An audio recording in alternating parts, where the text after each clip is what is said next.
Bismillahirrahmanirrahim. Assalamualaikum warahmatullahi wabarakatuh.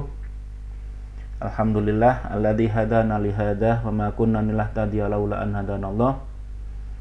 Asyhadu an la ilaha illallah wa asyhadu anna Muhammadan abduhu wa rasuluh. Allahumma shalli ala Muhammad wa ala ali Muhammad. Qala Allah ta'ala fil Qur'anil Karim, a'udzu billahi minasyaitonir rajim. Bismillahirrahmanirrahim. Ya ayyuhalladzina amanu taqullaha haqqa tuqatih wa la tamutunna illa wa antum muslimun. Yang terhormat Bapak Kepala Sekolah beserta Dewan Guru SMK Muhammadiyah Kota Pasuruan, dan tak lupa anak-anakku peserta masa pengenalan lingkungan sekolah atau MPLS. Pertama-tama marilah kita haturkan rasa syukur kita kehadirat Allah Subhanahu wa taala yang hingga saat ini masih berkenan memberikan banyak nikmat pada kita sehingga kita bisa beribadah kepadanya dengan lebih baik. Sholawat serta salam semoga selalu tercurah kepada baginda besar Nabi Muhammad SAW yang telah bekerja keras dengan harta, kedudukan, bahkan nyawa demi menyebarkan agama Islam yang rahmatan lil alamin ini hingga sampai pada kita hari ini, dan juga kepada keluarga, sahabat, dan para pengikutnya hingga akhir zaman. Anak-anakku sekalian, dalam masa pandemi ini tentu kita harus tetap menjalankan protokol kesehatan, sering cuci tangan, dan tetap memakai masker ketika keluar, dan hindari kerumunan dan kurangi aktivitas, dan tentunya tetap berolahraga agar senantiasa sehat, baik sehat jasmani maupun rohani. Anakku sekalian, dalam kesempatan yang berbahagia ini, materi yang akan saya sampaikan adalah tentang kemuhammadiyahan. Sebelum kita masuk di materi, terlebih dahulu saya perkenalkan diri. Nama Muhammad Taufik, asli kelahiran Pasuruan, tahun 1987. Terkait profil materi nanti akan ditampilkan di PowerPoint. Anak-anakku semuanya, calon pemimpin sukses, calon pengusaha, yang insya Allah calon pelajar sukses dunia akhirat. Sebagaimana ungkapan yang sudah sering kita dengar, atau bahkan mungkin juga sering kita ucapkan, bahwa tak kenal maka tak sayang. Maka kita tidak akan mungkin sayang kepada sesuatu sebelum kita mengenalnya.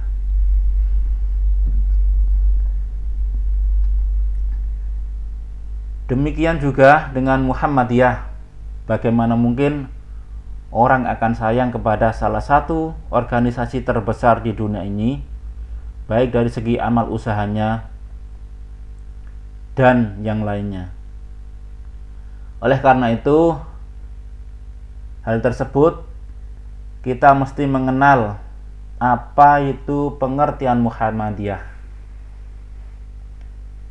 Pengertian Muhammadiyah bisa ditinjau dari dua segi atau dua aspek, yaitu pengertian Muhammadiyah dari segi bahasa dan pengertian Muhammadiyah dari segi istilah.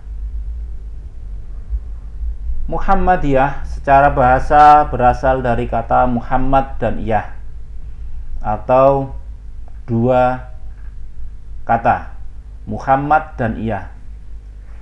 Muhammad diambil dari Nabi terakhir kita, yaitu Nabi Muhammad SAW, sedangkan kata Iyah berarti pengikut.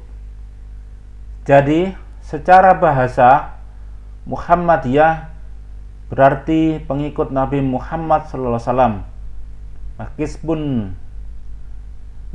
Meskipun demikian, ada sebagian orang yang menyatakan bahwa sesungguhnya kata Muhammad diambil dari nama guru pendiri Muhammadiyah, yaitu Ki Haji Ahmad Dahlan, yaitu Muhammad Abduh. Tentunya hanya Ki Haji Ahmad Dahlan yang tahu persisnya. Akan tetapi secara bahasa Muhammadiyah itu yaitu pengikut Nabi Muhammad. Organisasi Muhammadiyah berkeyakinan bahwa nama Muhammad adalah dinisbatkan kepada Nabi dan Rasul terakhir Muhammad SAW. Ini pengertian Muhammadiyah secara bahasa. Nah, adapun Muhammadiyah secara istilah adalah yaitu sebuah organisasi Islam, gerakan dakwah amar ma'ruf nahi mungkar yang didirikan oleh Ki Haji Ahmad Dahlan pada 18 November tahun 1912 Masehi atau bertepatan dengan 8 Dzulhijjah 1330 Hijriah di kota Yogyakarta, tepatnya di Kampung Kauman. Muhammadiyah sebagai organisasi Islam menempatkan Al-Quran dan As-Sunnah sebagai dasar organisasi, juga sebagai pedoman dalam pergerakannya. Adapun pengertian ma'ruf adalah sebagaimana segala perbuatan yang mendekatkan kita kepada Allah. Sedangkan pengertian mungkar adalah segala perbuatan yang menjauhkan kita dari padanya atau dari Allah. Ki Haji Ahmad Dahlan lahir di Yogyakarta pada tahun 1868. Ada pula sumber lain yang menyatakan beliau lahir pada tahun 1869. Nah, pendiri Muhammadiyah Ki Haji Ahmad Dahlan mempunyai nama julukan yaitu Muhammad Darwis. Ketika kecil beliau dipanggil Muhammad Darwis. Dan beliau merupakan anak keempat dari pasangan suami istri Ki Haji Abu Bakar bin Kiai Sulaiman yang merupakan khatib di Masjid Sultan Kota kala itu dengan Siti Aminah binti Ki Haji Ibrahim yang merupakan penghulu besar di Yogyakarta. Muhammad Darwis lahir dan besar dalam satu lingkungan yang menjunjung keislaman yang kuat, yaitu Kampung Kauman. Kampung Kauman merupakan kampung seperti dalam lukisan yang ada di kota Sultan Yogyakarta. Anak-anakku sekalian, adapun latar belakang berdirinya Muhammadiyah ini disebabkan ada beberapa aspek. Pertama adalah faktor subjektif.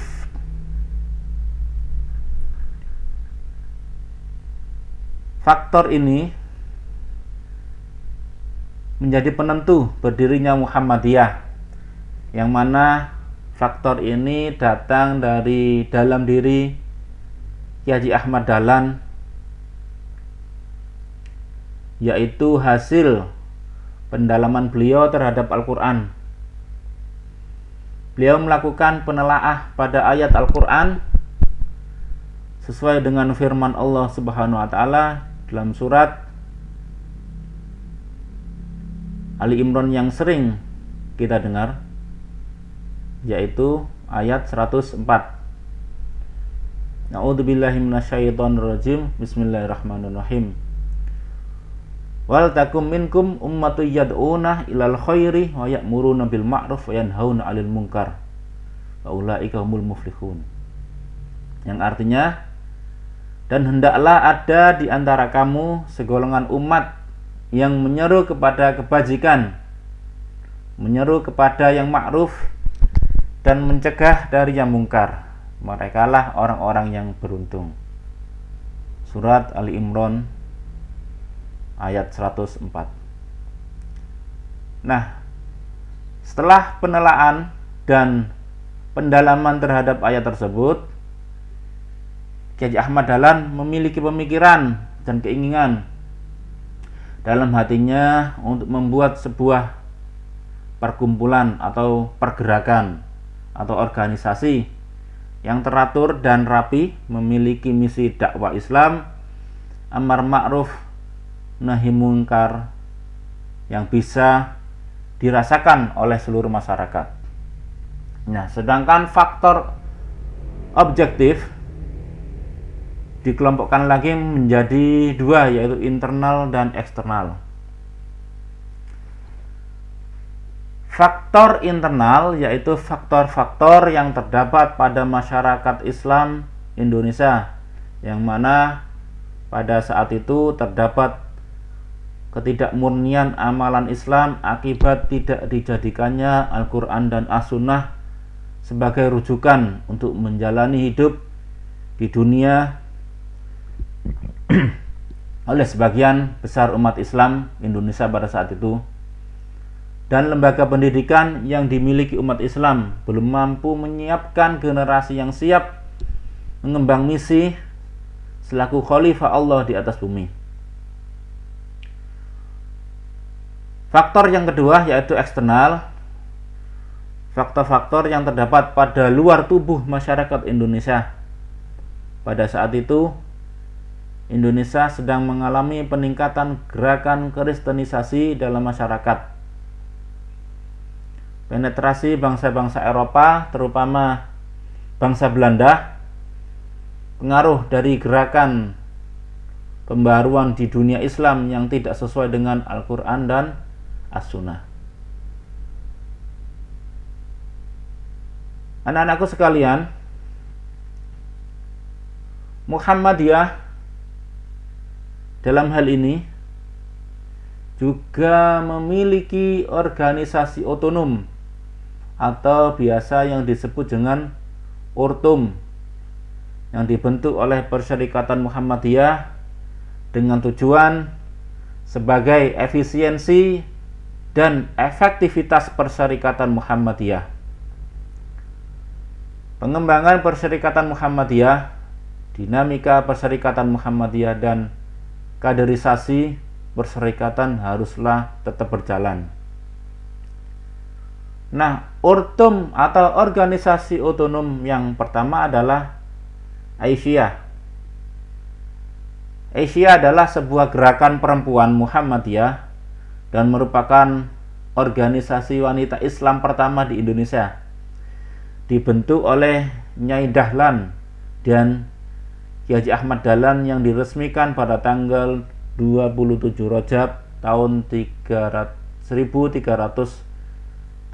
Hijriah atau bertepatan dengan 19 Mei 1917 Masehi, berbarengan dengan peringatan Isra Mi'raj Nabi Muhammad SAW.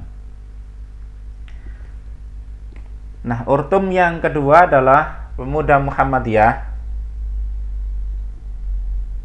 yang didirikan di Yogyakarta pada tanggal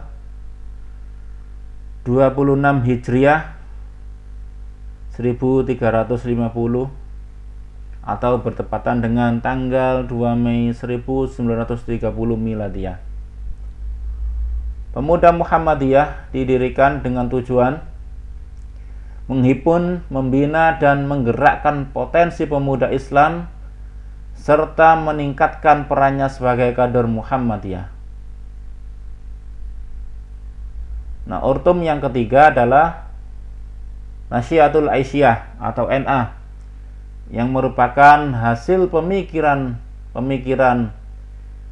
Simodirjo untuk mewujudkan tujuan Muhammadiyah, yang mana dalam berdirinya Nasyiatul Aisyah dibantu oleh Hajid pada tahun 1919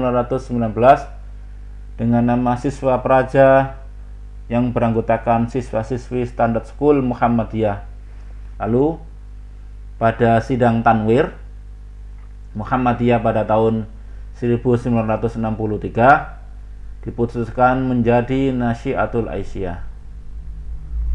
Urtum yang keempat adalah Ikatan Pelajar Muhammadiyah atau IPM yang berdiri pada tanggal 18 Juli pada tahun 1961,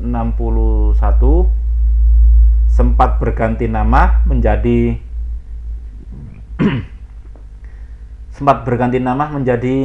Ikatan Remaja Muhammadiyah atau IRM. Jadi perjalanan IPM ini sempat berubah nama menjadi Ikatan Remaja Muhammadiyah dan kemudian berubah lagi menjadi Ikatan Pelajar Muhammadiyah sampai saat ini. Urtum yang kelima adalah Ikatan Mahasiswa Muhammadiyah atau IMM, berdiri pada tanggal 29 Syawal 1384 Hijriah atau bertepatan dengan 14 Maret 1964 Miladiah. Pada zaman Al-Kindi, Margono, Sudibyo Markus, dan Rosyad Saleh merupakan tokoh dalam berdirinya IMM. IMM memiliki penegasan, yaitu menegaskan bahwa IMM adalah gerakan mahasiswa Islam. Yang kedua, menegaskan bahwa kepribadian Muhammadiyah adalah landasan perjuangan IMM. Yang ketiga, menegaskan bahwa fungsi IMM adalah eksponen mahasiswa dalam Muhammadiyah. Yang keempat, menegaskan bahwa IMM adalah organisasi mahasiswa yang sah dan mengindahkan segala hukum, undang-undang, peraturan, serta dasar dan falsafah negara. Yang kelima, menegaskan bahwa ilmu adalah amaliyah dan amal adalah ilmiah. Yang terakhir, menegaskan bahwa amal IMM adalah lillahi ta'ala dan senantiasa diabdikan untuk kepentingan rakyat. Nah, itulah ketegasan berdirinya Ikatan Mahasiswa Muhammadiyah. Urtum yang keenam adalah Tapak Suci Putra Muhammadiyah, berawal dari aliran pencak silat Banjaran di Pesantren Binorong, Banjarnegara pada tahun 1872. Aliran ini kemudian berkembang menjadi perguruan seni bela diri di Kauman Yogyakarta karena perpindahan guru atau pendekarnya, yaitu Kiai Haji Bushro Syuhada.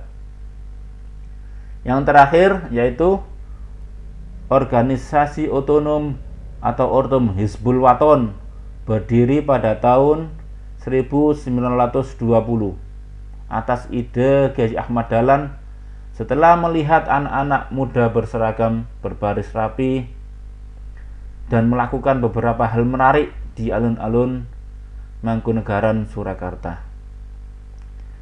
Nah, inilah sedikit dari saya terkait apa itu kemuhammadiyahan dan latar belakang berdirinya Muhammadiyah dan urtum yang ada di Muhammadiyah. Kurang lebihnya saya mohon maaf. Ihdinas siratal mustaqim. Fastabiqul khairat. Wassalamualaikum warahmatullahi wabarakatuh. Assalamualaikum warahmatullahi wabarakatuh. Selamat pagi anak-anak. Selamat bertemu kembali di kegiatan MPLS pada hari ketiga ini. Perkenalkan dulu ya. Nama saya Tenang Indriani, biasa dipanggil dengan Bu Indri. Saya adalah guru matematika dan juga menjabat sebagai wakakurikulum. Pada kesempatan ini, Bu Indri akan menjelaskan tentang materi kegiatan pembiasaan di SMK Mutu. Apa itu kegiatan pembiasaan? Coba perhatikan ya. Yang tertulis pada PowerPoint Pembiasaan merupakan pembentukan sikap dan perilaku yang relatif menetap dan bersifat otomatis melalui proses pembelajaran yang berulang-ulang, baik dilakukan secara bersama-sama ataupun sendiri-sendiri. Kegiatan pembiasaan di SMK Mutu itu ada 4 macam, yaitu kegiatan rutin, kegiatan spontan, kegiatan terprogram, dan kegiatan keteladanan. Yang termasuk kegiatan rutin diantaranya yaitu yang pertama, berdoa sebelum memulai kegiatan. Di sini semua guru itu 10 menit sebelum pembelajaran dimulai, kita biasanya itu berdoa bersama-sama.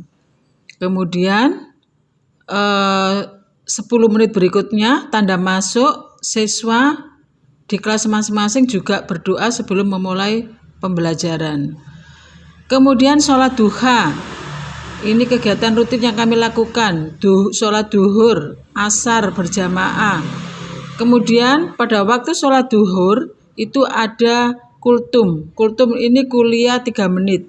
Ini biasanya disampaikan oleh siswa-siswi SMK Mutu. Jadi ini nanti bergiliran untuk kultum ini, yang siapa saja nanti yang memberikan kultum ketika selesai sholat duhur. Kemudian infak setiap hari Jumat, ya. Ini biasanya IPM, ya. IPM ini keliling ke kelas-kelas memberikan kotak amal. Kemudian kalian disuruh memberikan infak seikhlasnya. Ini tiap hari Jumat dilakukan oleh kakak-kakak yang duduk di IPM. Kemudian yang kelima, ini upacara bendera. Ini dilakukan jika PTM, ya. Kalau daring tentunya tidak ada upacara bendera. Kemudian yang keenam adalah kajian akad pagi. Kami guru dan karyawan itu setiap pagi ada kajian akad pagi yang diadakan oleh pimpinan daerah Muhammadiyah, yaitu biasanya diadakan di Masjid Darul Arkom, Masjid Al-Kausar, di SPIM, dan itu bergiliran tiap bulannya. Kegiatan pembiasaan berikutnya yaitu kegiatan spontan. Kegiatan spontan itu dilakukan ketika kita melakukannya dengan spontanitas, ya. Di antaranya yaitu membiasakan mengucapkan salam ketika bertemu dengan guru, karyawan atau sesama siswa. Kemudian bersalaman kepada guru. Yang berikutnya membiasakan bersikap sopan santun, ya, membiasakan membuang sampah pada tempatnya, membiasakan antre, membiasakan cuci tangan, membiasakan menghargai pendapat orang lain. Kegiatan pembiasaan yang terakhir adalah kegiatan keteladanan. Apa itu kegiatan keteladanan? Yaitu yang menjadi suatu kegiatan yang memberikan contoh yang baik, ya, untuk sesama guru atau siswa. Di antaranya yang termasuk kegiatan keteladanan, 1. Membiasakan mengucapkan salam dan bersalaman kepada guru dan karyawan. 2. Membiasakan berpakaian rapi dan sopan. 3. Membiasakan berbahasa Indonesia dengan baik.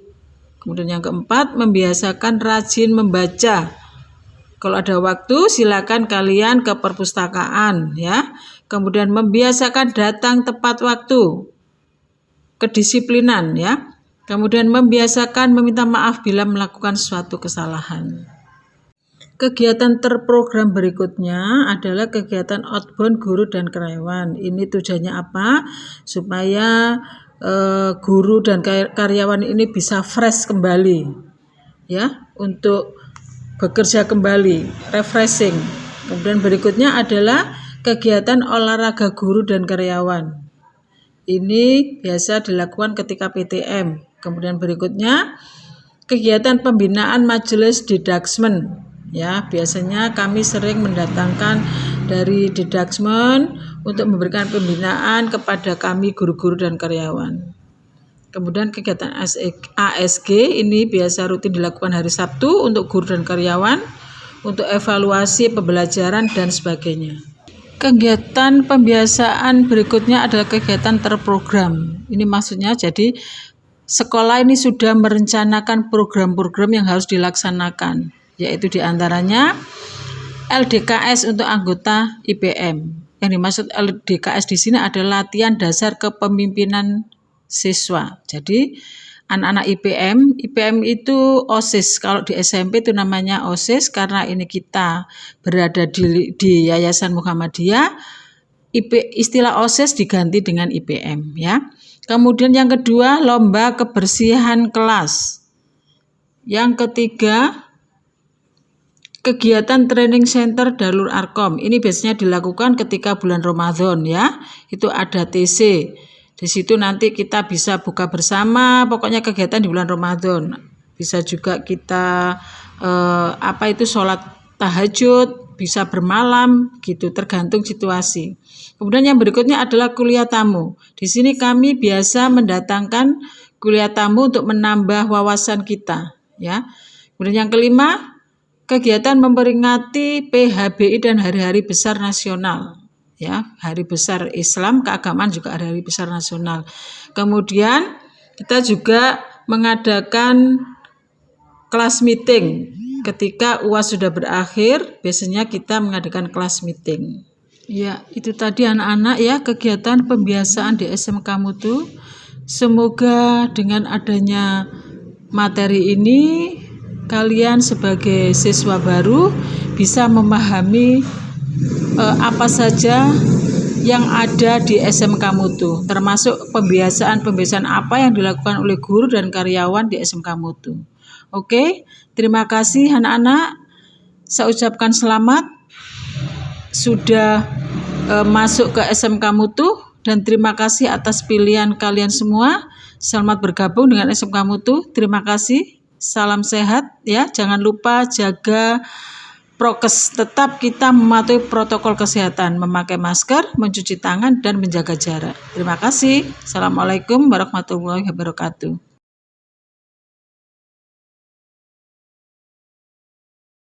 Assalamualaikum warahmatullahi wabarakatuh.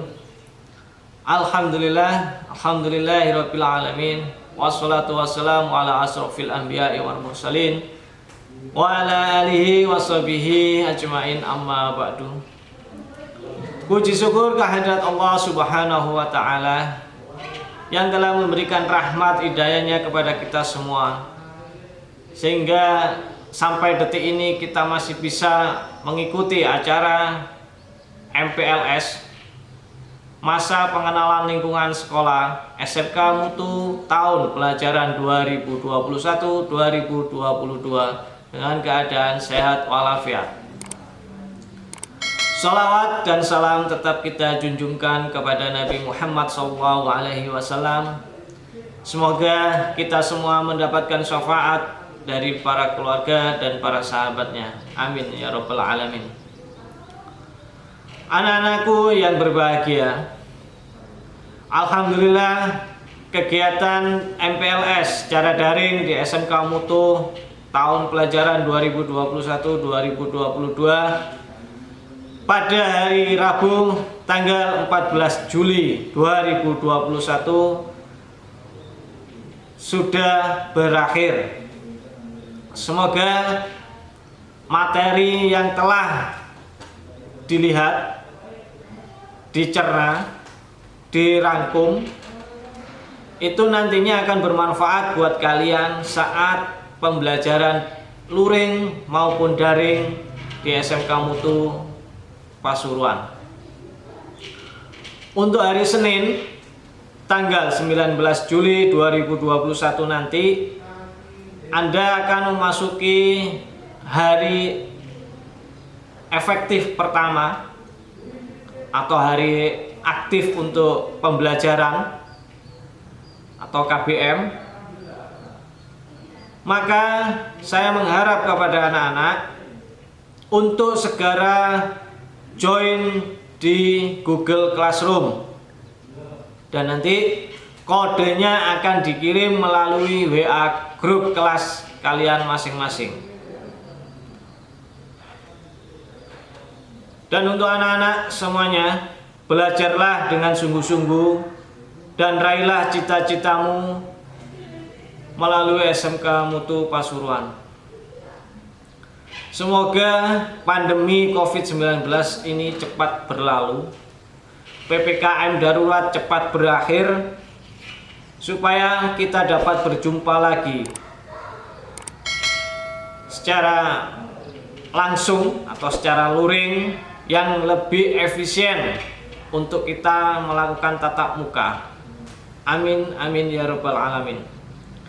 Dengan mengucap alhamdulillahirabbil alamin, maka kegiatan MPLS siswa baru SMK Mutu Pasuruan tahun pelajaran 2021-2022 saya nyatakan ditutup. Baik, terima kasih untuk anak-anakku. Tetap jaga kesehatan. Jangan keluar rumah kalau tidak ada hal yang sangat-sangat penting. Tetap jaga imun. Berpikirlah yang positif untuk masa depan kita semua. Sekian dari saya. Apabila ada kalimat atau kata-kata saya yang kurang berkenan, saya mohon maaf. Jazakumullah khairan katsira. Wassalamualaikum warahmatullahi wabarakatuh.